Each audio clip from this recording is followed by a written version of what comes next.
Alors pour celles et ceux qui ne me connaissent pas, moi je m'appelle Karine Fakouri, je suis native du Sénégal et je suis revenue il y a environ 7 ans dans ce pays après avoir vraiment travaillé beaucoup en France. Je suis conceptrice et réalisatrice de projets biophiles. La biophilie, ça veut dire l'amour du vivant. C'est pas seulement le vivant, c'est l'amour du vivant. Donc c'est euh, comprendre comment entrer en état d'amour avec le vivant et ce que ça peut nous apporter tout simplement de façon très égoïste. Qu'est-ce que ça peut nous rapporter d'être amoureux du vivant, sachant que nous-mêmes, à l'intérieur de nous, nous sommes des êtres vivants et nous interagissons avec tout le vivant autour de nous, qu'il soit tangible ou intangible, qu'il soit perceptible par nos sens ou non perceptible par nos sens. Alors j'ai créé des organisations, des associations, des projets, des actions autour de la biophilie. Et si je devais résumer la biophilie aujourd'hui, je pourrais dire que être amoureux du vivant, c'est créer des environnements de santé. Créer des environnements de santé qui vont donc favoriser la productivité, la créativité des individus, des organisations. Et comment? En les connectant avec la nature.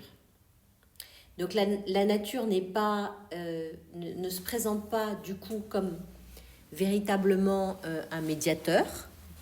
Non, non, c'est vraiment l'état de vibration, l'état d'entrée en vibration avec la nature qui va nous permettre d'accroître tout cela. Et développer le concept de biophilie à travers des actions, mais écoutez, je l'ai démontré pour ceux qui veulent se référer aux actions notamment connues, parce qu'il y en a d'autres qui sont un peu moins connues, qui s'appellent Tolouker, T-O-L-O-U, plus loin K-E-U-R. Donc ça, vous allez sur le net, vous allez trouver tout un tas de propos à ce sujet. Donc Tolouker consistait à installer en 10 jours des forêts médicinales et nourricières en plein Covid et de démontrer que c'était possible en rassemblant les communautés, en travaillant à partir de leurs traditions, de leurs croyances, de leur terroir, donc en collaboration entre ces communautés et les espèces végétales qu'on réhabilitait, non pas qu'on introduisait, mais qu'on réhabilitait sur ces terres, en collaboration avec le monde minéral, en collaboration avec le monde humain, donc intercommunautaire, etc.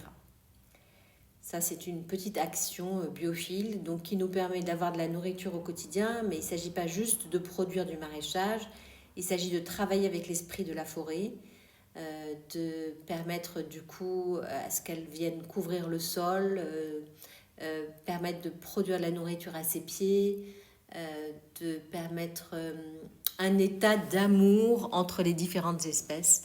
Et il y a une chose qu'on ne pourra pas enlever à Tolouker parce qu'on lui a enlevé beaucoup de choses, c'est l'état d'amour dans sa création. Alors être amoureux du vivant, c'est ça, être amoureux du vivant, ça peut conduire jusqu'aux politiques publiques et jusqu'aux différents modes de gouvernance à partir de là. Alors venons-en vraiment au fait de ce qui nous anime ici. Vous avez vu que la conférence a lieu dans un institut que j'ai nommé l'Institut de biorésonance et de biophilie. Alors on va avoir la racine bio qui est vraiment dans biorésonance et dans la biophilie. On a les deux. Bio, ça veut dire vivant. Bio, ça ne veut pas dire une étiquette de supermarché avec un label vert. Bio, ça veut dire vivant. Donc déjà, si on s'intéresse au vivant, on va s'intéresser à notre nourriture et à cette nourriture vivante. Est-ce que typiquement une conserve peut maintenir la vie d'un aliment? Peut-être que oui et peut-être que non. Mais assurément, si on travaille la production de cette nourriture avec les cycles lunaires, par exemple, on va fondamentalement favoriser, en tout cas, sa croissance et sa vie. Donc biophilie et biorésonance est le thème qui nous préoccupe aujourd'hui, celui qui va attirer notre attention et qui attire aussi la curiosité. C'est cette grande révolution qu'est la biorésonance, qui est une révolution qui ne date pas d'aujourd'hui, puisque la biorésonance, elle a été utilisée par les Russes, notamment en termes de médecine spatiale. Elle est prouvée scientifiquement, quoi qu'en disent certains, c'est déjà prouvé, et d'une manière ou d'une autre, on peut le démontrer, et aussi comprendre que c'est tellement révolutionnaire que bientôt, vous allez tous la voir sur vos tablettes. Et je crois que chacun dans sa maison, de la même manière qu'on a tous eu la télé et un ordinateur, eh bien, on aura un appareil de biorésonance. Il faut toutefois être tout de suite très vigilant, parce que ce n'est pas parce que les appareils de biorésonance existent qu'ils se valent. Déjà, ils génèrent des fréquences qui sont différentes. Et puis, moi, je ne suis pas une spécialiste des ondes, mais dès l'instant où on parle de la biorésonance, résonance, c'est comme un écho, d'accord? C'est l'écho de ma voix. Là, typiquement,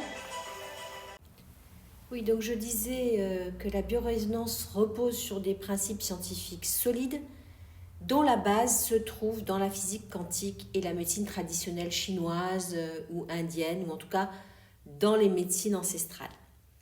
En utilisant tout d'abord des fréquences électromagnétiques pour évaluer et rééquilibrer des champs d'énergie du corps. La biorésonance s'inspire de recherches sur la résonance magnétique nucléaire et les biochamps humains. Des études montrent que cette approche peut aider à identifier des déséquilibres. Ces déséquilibres sont énergétiques et on peut les identifier à un stade précoce, offrant comme ça des possibilités de traitement préventif. Ces fondements scientifiques solides font de la biorésonance une méthode prometteuse pour la gestion de la santé et du bien-être. Le principe scientifique sur lequel repose la biorésonance, c'est que chaque organisme vivant émet des ondes électromagnétiques qui peuvent être mesurées et qui peuvent être analysées. Les principes fondamentaux reposent sur la capacité des cellules du corps à interagir avec les fréquences électromagnétiques pour maintenir un équilibre énergétique. En détectant les variations de ces fréquences, il devient possible de faire un bilan des déséquilibres énergétiques et de proposer des traitements adaptés. Cette approche holistique de la santé permet de prendre en compte l'ensemble de la personne, physique, émotionnelle, énergétique. Et dans quel domaine cela s'applique? Cela s'applique en fait dans des très nombreux domaines. L'extraordinaire est là. La détection précoce des déséquilibres énergétiques, l'accompagnement des traitements médicaux classiques en soutien, ça peut être un soutien à des thérapies de chimiothérapie ou des choses comme ça. La prévention des maladies, l'amélioration du bien-être, la recherche scientifique, la médecine sportive. Cette technique, elle est utilisée dans le bilan et le traitement des allergies, des maladies chroniques, des infections, des troubles émotionnels. Mais c'est énergétique.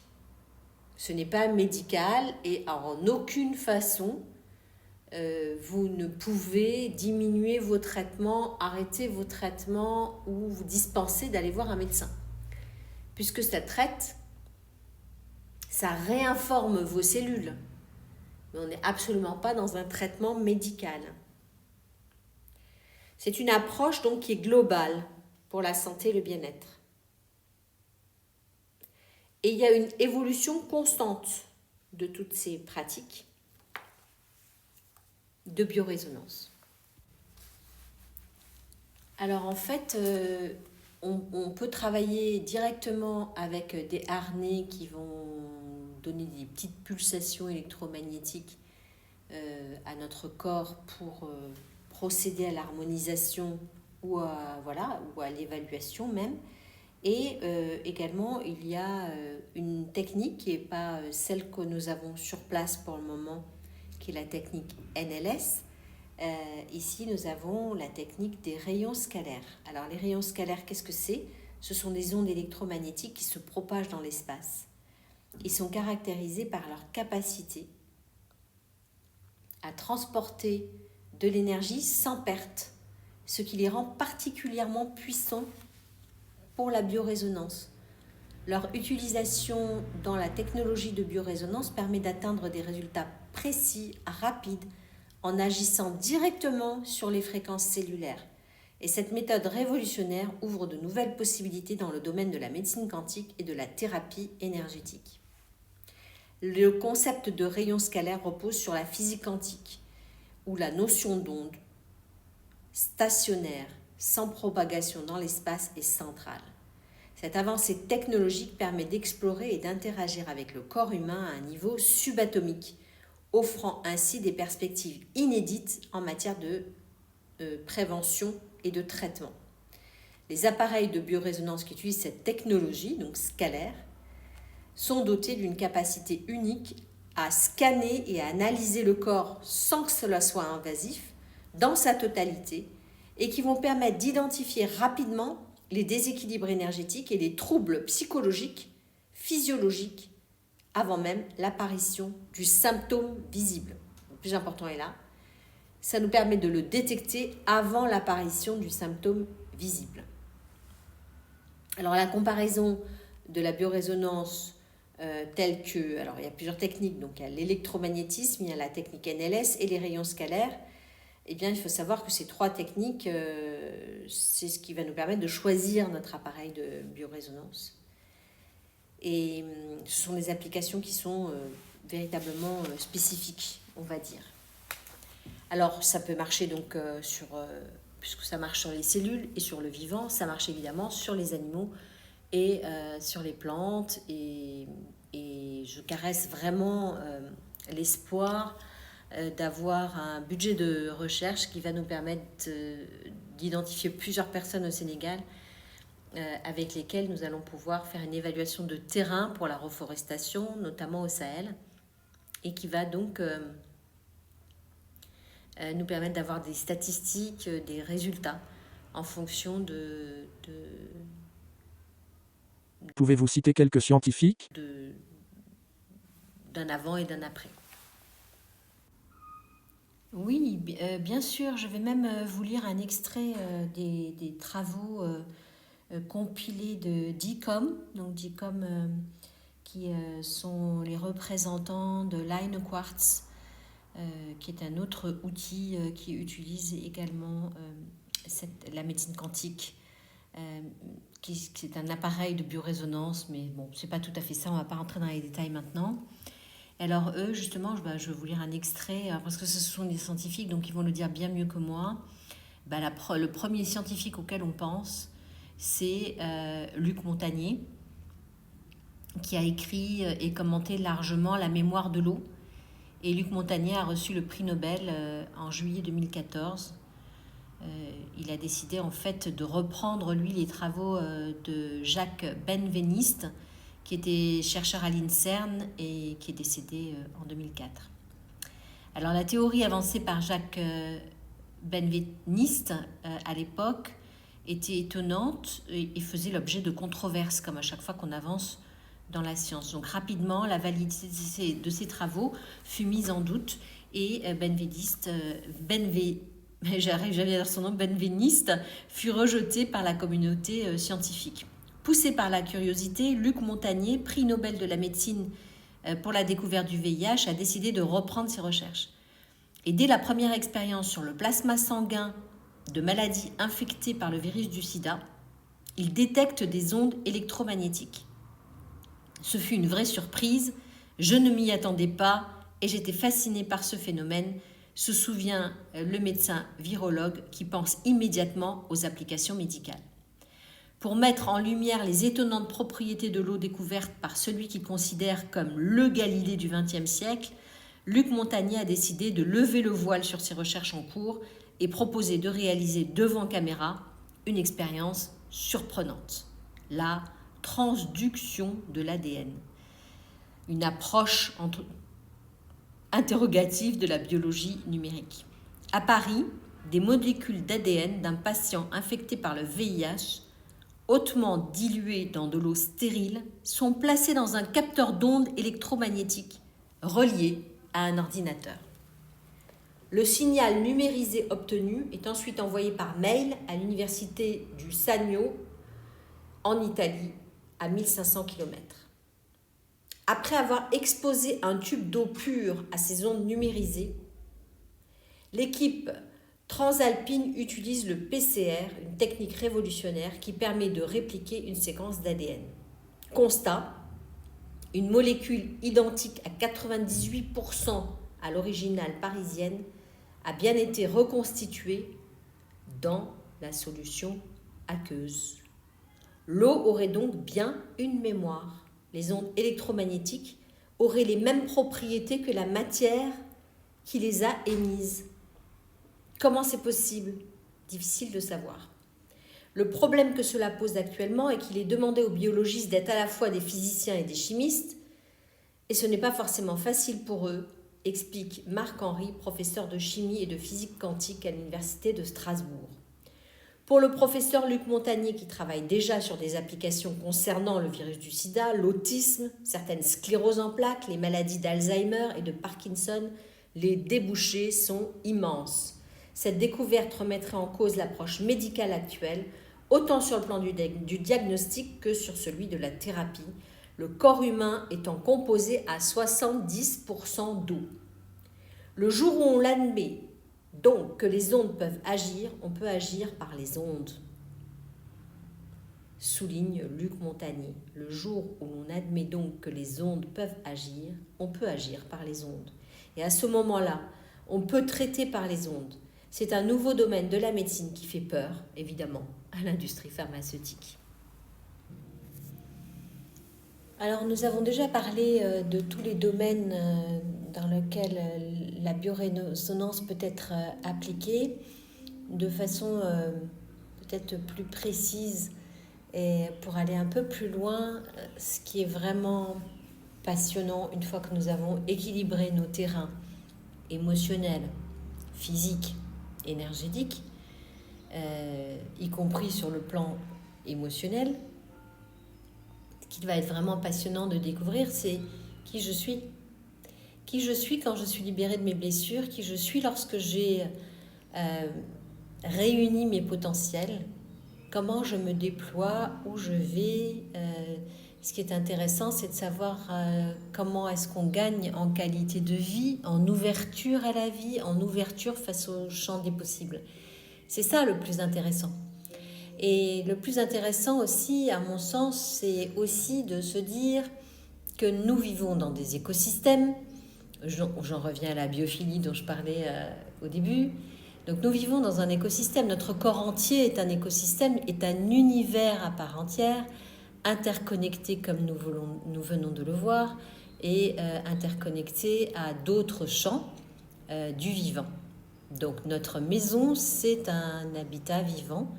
Notre jardin, notre terrasse, notre environnement social, notre environnement naturel, tout l'environnement dans lequel nous évoluons, il vit d'ailleurs lui aussi des stress géopathiques. Donc le stress géopathique, il a été défini par Monsieur Laposta comme étant en fait des maladies qui proviennent de la Terre, soit parce que on ne fait pas attention à elles, soit parce que il y a des déséquilibres, elles aussi pour elles, qui sont énergétiques en dessous de la Terre ou même à sa surface.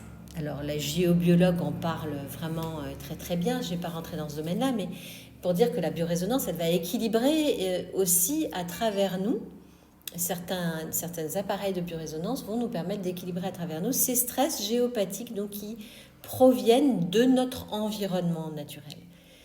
Et une fois que nos animaux sont équilibrés, que notre environnement naturel est équilibré, que notre maison est équilibrée, que nous sommes équilibrés, nous avons fait déjà que notre famille est équilibrée, au maximum sur le plan énergétique, j'insiste, mais dans le domaine aussi bien émotionnel, physique qu'énergétique, et bien alors donc du coup c'est tout cet écosystème qui devient de plus en plus vivant, de plus en plus donc ouvert à la vie et au champ des possibles dans notre réalisation personnelle.